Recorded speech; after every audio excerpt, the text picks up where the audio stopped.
আসসালামু আলাইকুম এভরিওয়ান। আমি শাবিল নসিন। আমি এখনো অনার্স করতেছি, কমপ্লিট হয় নাই। লাস্ট ইয়ারে আছি, 10th সেমেস্টার ইউল্যাব থেকে। তো আমার যেটা আসলে আজকে প্রথম ক্লাস। তো আমার যেটা আসলে মেইনলি যেহেতু আমি সামনে জবে যাব, আমার গ্র্যাজুয়েশন কমপ্লিট হবে, তো দেখা যাচ্ছে যে এখনও আমি কনফিউজ আমি আসলে কোন সেক্টরটায় কাজ করতে চাই। তো ওখান থেকে আমি আসলে আসছি যে নিজের আসলে দক্ষতা বাড়াতে, কারণ যেহেতু এখন কম্পিটিশনটা অনেক বেশি মার্কেটে, আর যেহেতু আমি একদম ফ্রেশলি গ্র্যাজুয়েট স্টুডেন্ট হব, তো আমি আসলে যেটা আসলে আমার মেনলি ভালো লাগছে যে ইউনিভার্সিটিতে দেখা যায় 3 মাসের সেমিস্টার থাকে। এত অল্প সময়ে আসলে ফ্যাকাল্টিরা দেখা যায় যে এত কিছু শেখাতে পারে না। যেমন হচ্ছে ট্যাক্সের ব্যাপারটা, আমি অ্যাকাউন্টিংয়ের যে কোর্সগুলো করছি আমার ইউনিভার্সিটিতে, এত আসলে ব্রিফলি স্যালারি নিয়ে এগুলা জানা হয় নাই।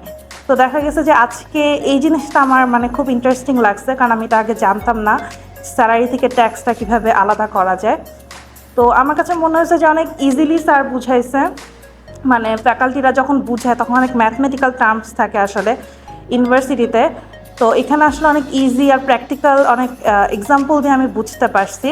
তো আমার কাছে মনে হয়েছে যে আমার জন্য যেটা হেল্প হবে, যে সামনে যেহেতু আমি যাব জবে, তখন আসলে আমার একটু আগের থেকে জানা থাকবে ব্যাপারগুলা।